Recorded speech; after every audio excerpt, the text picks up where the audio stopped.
Olha, irmão, diga para o irmão que está do seu lado aí, a sua bênção atrapalha os invejosos, incomoda eles. Amém?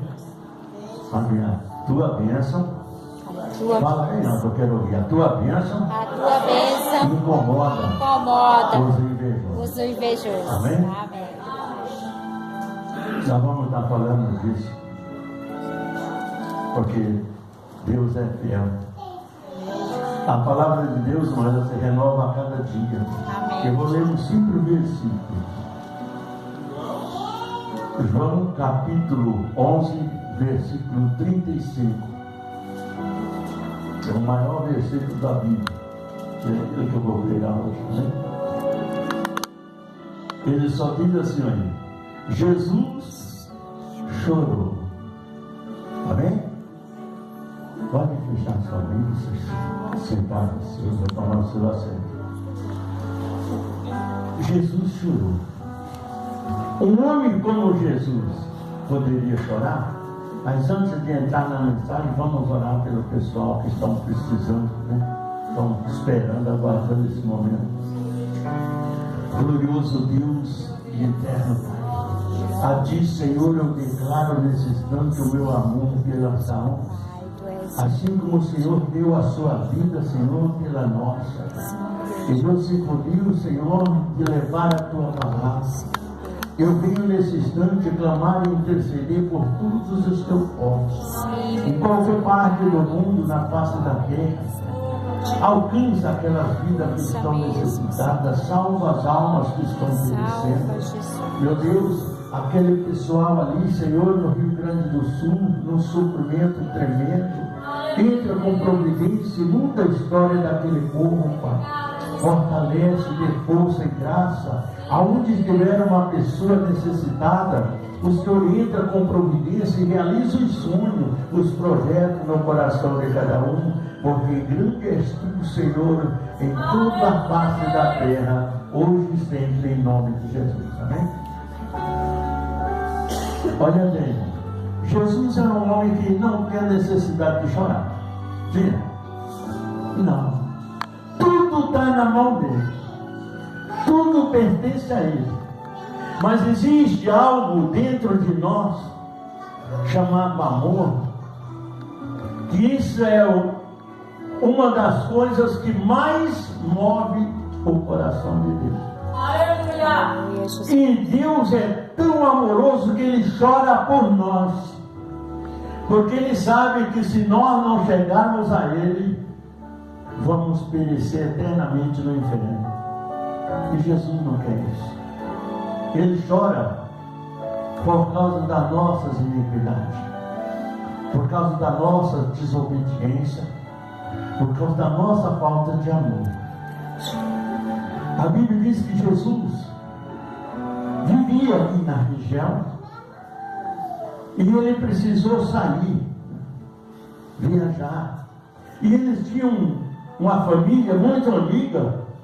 Eram 3 pessoas que conviviam com Jesus o tempo quase todo: Marta, Maria e Lázaro. E quando Jesus saiu da cidade, Lázaro adoeceu e morreu. Não tinha outra alternativa. Ninguém podia fazer nada. Mas Jesus anteriormente pregava para eles que Ele era a ressurreição da vida. E quem acreditasse nele, mesmo que estivesse morto, viveria. Mas o povo não acreditava. E o judeu também não sabia o amor que Jesus tinha por aquela família.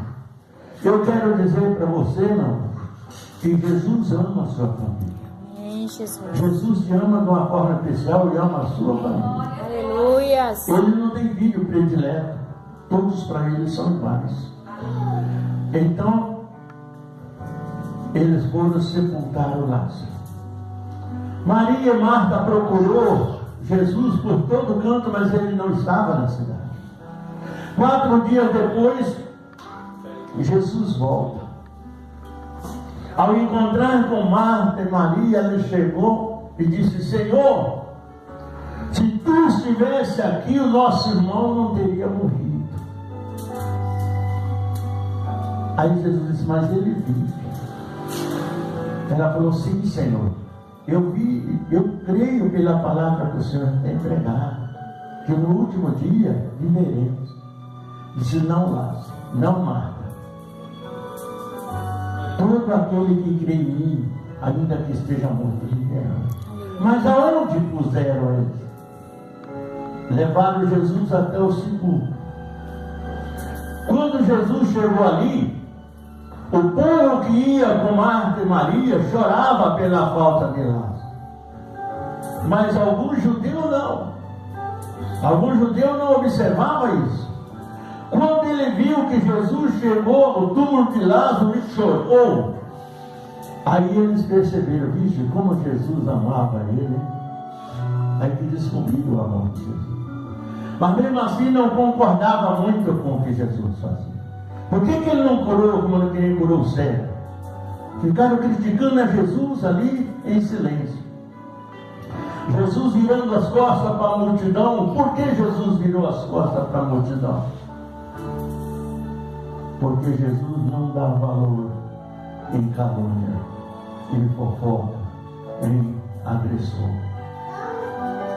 Jesus virou as costas para a multidão e disse, graças te dou, ó Pai, porque me ouves. Aí disse, retire a pedra. Elas correram e disse, não, Senhor, já faz 4 dias, já cheira mal. Jesus não deu nem atenção para o que Marta e Maria falaram. Por quê? Porque Deus não dá ouvido à palavra negativa de crente nenhum. Deus não ouve palavra falsa da boca de ninguém, irmão. Deus gosta da verdade, da fidelidade, do amor. Jesus não deu nem bola para o que Maria e Marta disse. E tire a pedra. Tiraram a pedra. Jesus podia remover aquela pedra com seu poder e a sua palavra. Mas ele não fez isso, porque a pedra os homens poderiam tirar. Porque Jesus veio para nós, irmão, para realizar o impossível. Aquilo que nós não podemos fazer. Aquilo quando uma pessoa está numa UTI, está em algum lugar, que nós clamamos a Deus em favor dessas vidas. E se estando no plano do Senhor, Ele vem, cura, liberta e transforma. Jesus, tiraram a pedra, Jesus, Lázaro, saia para fora. Era impossível, não era alguém fazer isso? Algum homem comum hoje na face da terra pode fazer isso? Você sabe que o cientista ele não acredita em Deus. Ele acredita na arte, na ciência. Ele não acredita em Deus. Mas ele não é capaz de ressuscitar um morto. Eu, com a minha simplicidade, com a minha humildade, já orei e Jesus ressuscitou. Porque eu vim para fazer a obra do Senhor. Amém, Jesus. A autoridade de Deus que Ele colocou em minhas mãos, eu tenho que fazer. Rindo ou chorando, sofrendo ou de qualquer outra forma, eu tenho que fazer. Amém? E faço com amor. Quanto mais grande a luta, irmão, mais gostoso é o sabor da vitória. Aleluia, Jesus. Então nós vamos permanecer buscando e orando e fazendo aquilo que Jesus determinou para que façamos. Quando Jesus chorou, aí os judeus disseram, olha como ele amava Lázaro. Mas nunca tinha visto antes dos milagres que Jesus já havia realizado, irmão. As almas que Jesus já havia tirado do calabouço. Daí procuraram a matar Jesus. Sabe por quê? Porque a bênção de Jesus incomodava os fariseus. A unção, a bênção de Jesus incomodava todos os falsos e traidores. Então eles procuravam uma forma de eliminar Jesus de qualquer maneira. E começaram a armar tudo quanto era forma para matar Jesus. Mas, até que um dia, eles conseguiram. Sabe por que conseguiram? Porque estava escrito na lei dos profetas que Jesus viria, morreria, ressuscitaria no terceiro dia para salvar a humanidade. Pegaram Jesus, colocaram na cruz. Aí tem um mistério, irmão, bem interessante. Ao lado de Jesus, 2 ladrões. Um humilde e um fariseu. Então congestionaram contra Jesus ali na cruz do Calvário. Quem estava na pior situação estava querendo agora condenar Jesus também. O danado já estava pendurado lá. E não sei se vocês notaram a diferença. Aqueles que foram crucificados ao lado de Jesus não foram pregados. Você já observou isso? Já ou não? Eles foram amarrados pelos pulsos e pendurados na cruz. Jesus não, Jesus foi crucificado, pregado na cruz. Houve a fé na pontinha durante as noites e Jesus prometeu levar um e deixar o outro. A Bíblia pregava que se estiver 2 numa cama, um pode ir e o outro ficar. Se 2 no campo, um vai e outro fica. Se 2 caminhando, um vai e outro fica. Ele deu esse exemplo no caminho dos irmãos. Eles iam caminhando e Jesus sumiu e eles ficaram. Por isso ele disse: se estiver no telhado, não desça. Se estiver no campo, não volte para casa. Porque aonde você estiver, Jesus vai te encontrar. Mesmo que você esteja mais escondido que você tentar fazer, Ele vai te encontrar. Pendurado Jesus na cruz. Em cima da cabeça de Jesus existe uma palavra escrita aí. Quero para você ver, Jesus, Rei dos Judeus. Mas, irmão, aquela cruz, ela representa o sofrimento de Jesus. O castigo da cruz é um castigo que era condenado na época. Quem era crucificado era como fosse maldição. É por isso que a Bíblia diz que Jesus se fez maldição por nós.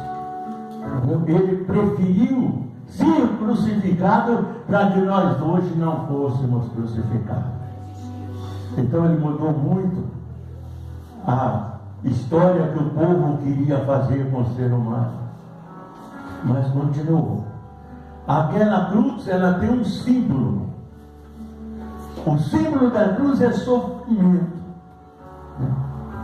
Toda pessoa, Jesus disse assim, olha: quem quiser vir após mim, toma a tua cruz e segue.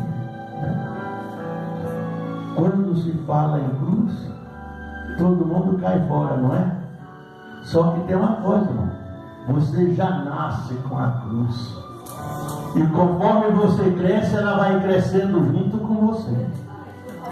É melhor não ser muito grande, não. Maior, cara, maior a cruz.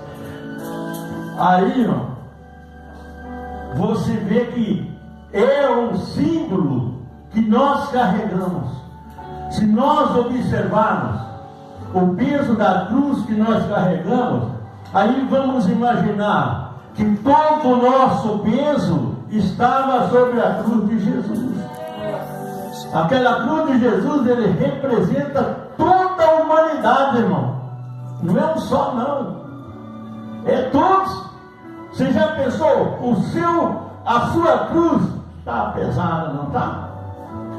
Só que ela está descarregada em Jesus. Olha quantas pessoas já partiram Quantas pessoas irão partir e quantas pessoas ainda existem. E todo esse peso humano está sobre os ombros de Jesus. Lá no livro do profeta Isaías, diz assim no capítulo 53, diz que ele foi surgindo como um renovo de uma terra seca. Olhando nós para ele, não víamos beleza alguma para que o desejássemos. Mas ele tomou sobre si as nossas doenças, nossas dores, nossas enfermidades. Foi o mais humilde, o mais castigado pelo nosso pecado. O castigo que nos traz a paz estava sobre os seus ombros, e sobre as suas pisaduras fomos sarados. Amém? A diferença da crucificação para ser o outro crucificado amarrado é que eles não ficaram com marca na carne. Às vezes a pessoa fala assim: mas eu fui arrebatado. Eu já vi muito isso falar. Eu fui arrebatado e eu vi o Jesus, as mãos curadas de Jesus. É mentira. É mentira, irmão. Você sabe por quê? Deus é Espírito, Jesus é Deus. Espírito não tem furo. Amém? Aqueles furos em Jesus foi na carne. Por que Jesus foi crucificado? Porque ele veio como homem. O sofrimento de Jesus na cruz do Calvário para nos justificar, porque ele veio como homem e subiu como Deus. Vocês estão entendendo? Então, tudo que nós fazemos tem um preço a pagar e acertar com Jesus. A carne de Jesus teria marca, mas o Espírito de Jesus não tem marca, porque ele é limpo, puro e eterno. Amém? Olha bem. Mas eu vi as mãos curadas de Jesus. Viu nada. Isso é conversa para voz de ouvido. Entendeu? Porque não existe isso. O homem, sim. A Bíblia não diz que Jesus foi ressuscitado em corpo, mas sim em espírito, porque ele é espírito, ele é Deus. A matéria, por que Jesus passou por isso tudo? Porque Jesus nasceu de uma pessoa simples. Amém? A carne de Jesus não desceu do céu. Ou desceu? Não. A carne de Jesus gerou no ventre de Maria. E deu um crescimento. Entendeu? Agora, hoje nós não.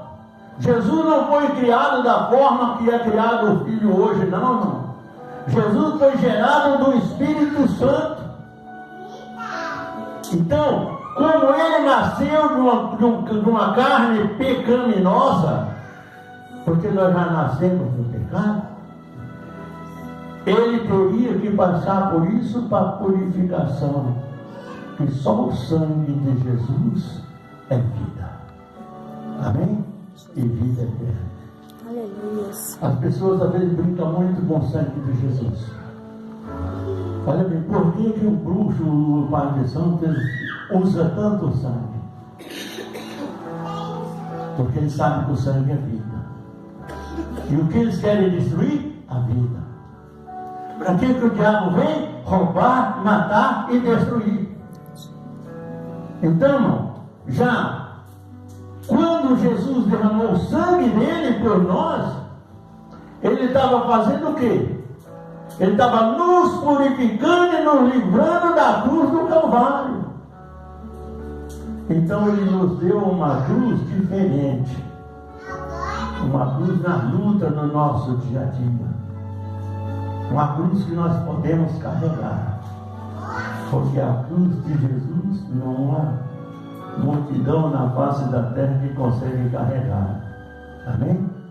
Só ele mesmo levou ela. E ele voltará. Ele disse assim: eu irei e voltarei para buscá-lo, para que aonde eu estiver, estará vós também. Só que para isso, nós temos que estar esperando Jesus. Amém? Hoje temos, eu espero ganhar na lota, eu espero ganhar um carro, eu espero ganhar isso, eu espero ganhar aquilo. Espera em Deus, irmão. Larga isso para lá. Está entendendo? Porque não vai funcionar. Amém? Deus nos dá tudo. Deus nos faz tudo que nós precisamos, irmão. E Ele mesmo disse: tudo que pedis em oração, crendo recebereis. Se pedir alguma coisa em meu nome, eu vos farei. Não, o próprio Jesus disse isso. Se pedir alguma coisa em meu nome, eu vos farei. Aleluia. Agora, por que não faz? Porque não há fé. Aonde não há fé, não há esperança. Onde não há esperança, não há Deus. Amém? Mas que é a fé? O firme fundamento das coisas que não se vê, mas que se espera alcançar. Aleluia, Jesus. Eu admiro muito Abraão sendo filho de uma família idólatra, mas a família mais idólatra que tinha na região era Terá, o pai de Abraão. Com 75 anos, Deus fala com ele lá sozinho. E ele larga tudo e vai ao encontro do Senhor. Isso é fé. Não. Você confiar em Deus. Você confiaria numa voz que te chamasse assim? Você sai da tua casa, da casa dos teus pais. Sai da tua parentela. Há uma terra que eu mostraria. Lá eu te abençoarei. Não é no caminho, não, é lá. Quando chegasse lá, farei de ti uma grande nação, abençoarei os que te abençoarem, e amaldiçoarei os que te amaldiçoarem. Entendeu? Abraão foi humilhado na casa dele, na casa de Terá, que ele morava com o pai. Ele e Sara foram humilhados porque Sara não tinha filho. E Terá queria o neto de Abraão de qualquer maneira. Humilhava, desclassificava Sarai, que ela chamava na época. Judiava de Sarai de toda forma, humilhava Abraão, dizendo que ele não era homem capaz de dar um neto para ele. Procurava fazer, arrumar tudo quanto era tipo de mulher para Abraão, mas Abraão não queria.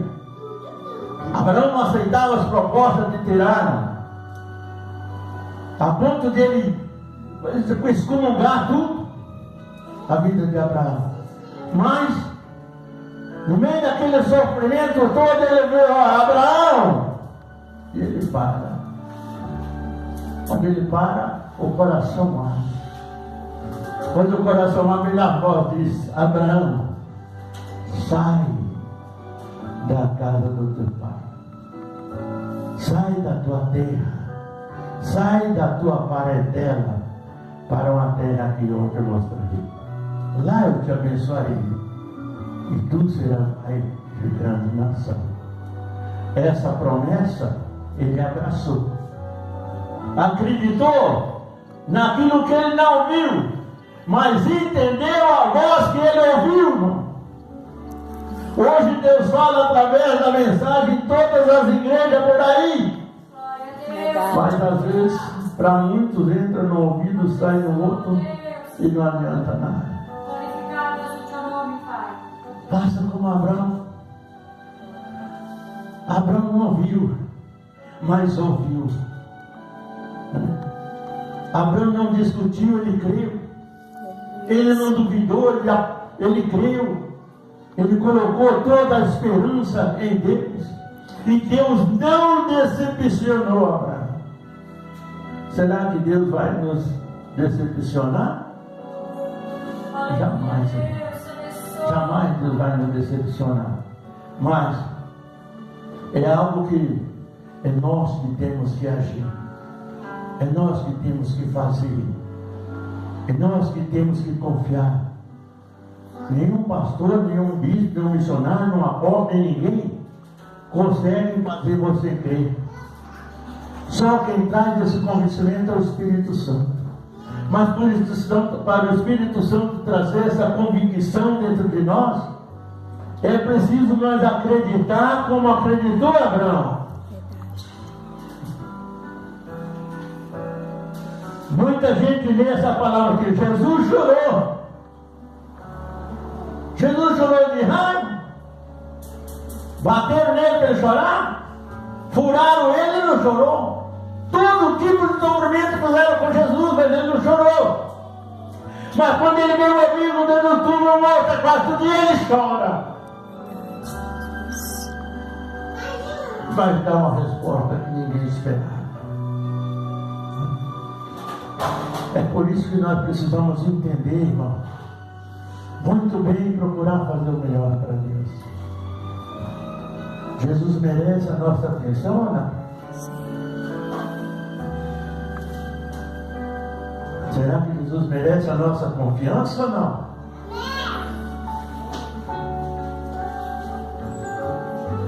Mesmo que as coisas derem errado, o nosso pensamento não é o de Deus. Deus diz lá no livro de Isaías que os seus pensamentos não são como os meus pensamentos, porque os meus pensamentos são muito mais altos do que os seus pensamentos. Glória a Deus, aleluia. Nós pensamos uma coisa e Deus pensa melhor para nós. Às vezes aquilo que nós achamos que é bom para nós não é. Aquilo que nós achamos que é uma felicidade para nós é um problema. Mas Deus conhece a nossa força. E Deus conhece o nosso merecimento. E Ele pode ter certeza que Ele vai fazer para você o melhor. Aleluia, Jesus. Será que nós fazemos o melhor para o nosso Deus?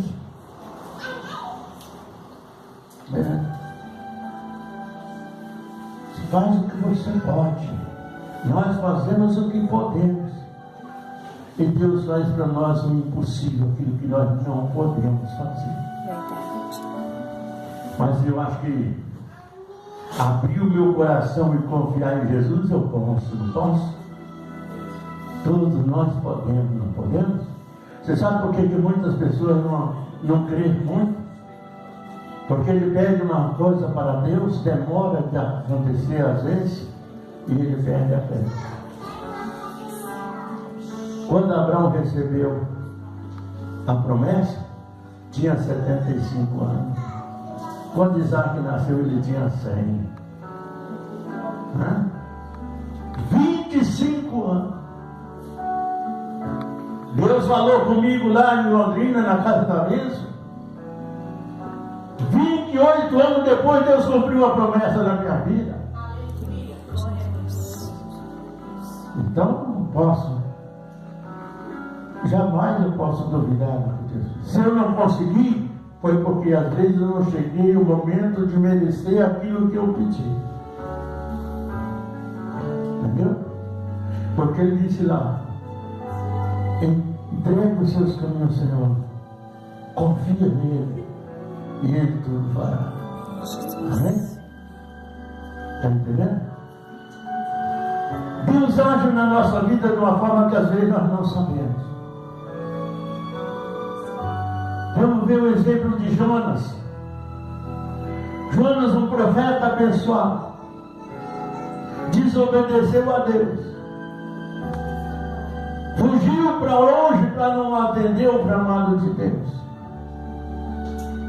Deus cobrou dele através da baleia que engoliu ele. Lá no ventre da baleia ele lembrou de Deus, e ele clamou, e Deus trouxe ele de volta no mesmo lugar da onde ele tinha partido. Amém? Se você pediu alguma coisa para Deus, lembra de que ponto você começou. Lembra de que ponto você partiu. Que você vai ter a caminhada para alcançar a sua bênção. Da segunda vez ele obedeceu à voz de Deus. Porém, o coração de Jonas era duro. dele. Só que quando chegou na hora que ele estava pregando, toda Nínive se vestiu de jejum, de saco e cinza, até os animais, irmão. E Jonas não percebeu que aquele povo tinha ouvido a voz que Deus colocou na boca de Jonas. Jonas não percebeu que o milagre já tinha acontecido. Cada um dos dias que ele acabou de pregar, fez uma barraca. E o sol cobriu. O sol queimava a cabeça de Jonas. Então Deus criou uma borboleta. E ele esperando o povo morrer, esperando Nínive acabar.